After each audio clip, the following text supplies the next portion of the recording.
ভাই একটু দাঁড়ান দাঁড়ান দাঁড়ান। ভাই আপনার সাথে কি একটু কথা বলা যাবে? বলেই তো ফেলাইছেন, তা বলেন কি বলবেন। ধন্যবাদ ভাইয়া। ভাইয়া আমি কি জানতে পারি আপনি কি স্টুডেন্ট?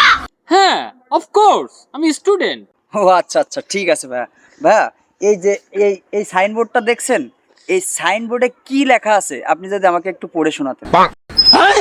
আমি একটা কলেজ স্টুডেন্ট, আপনি আমারে এই ভর্তি করছেন? আপনি কি কিঞ্চিত অপমান করলেন আমারে নাকি?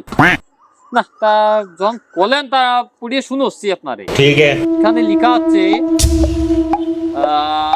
প্রথমে লেখা আছে দন্ত স, তারপরে একটা দাগ, তারপর আছে একের মতো ম ম ম, তাহলে সামো, দিয়ে দন্তান্ন, তাহলে কি আছে? সামনু। সামনু, তারপরে এবার এটা কি লিয়েছে? अच्छा। এইরাম কাশি কাশি, না কি ভুলভাল হে লিখা। ক রস্যুকার লাল ভাই ভাই ভাই, সামনু কুল।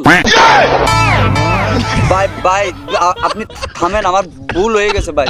ভাই ভাই কি পাস করিলেন না? हमको सिर्फ फांसी का सजा चाहिए। যাই হোক ভাই, এতে আপনার কোনো দোষ নেই। আপনি খুব ভালো পড়াশুনো করেছেন ভাই। আসলে বর্তমান যুগে ছেলেপিলে তো আসলে পড়াশোনা করার সময় পায় না, এটা হচ্ছে রাজনীতি করার সময় পায়, রাজনীতি নিয়ে ব্যস্ত। যাই হোক, আপনার মেধা খুব ভালো লেগেছে ভাই, আপনার সাথে কথা বলে ভালো লাগলো। ধন্যবাদ।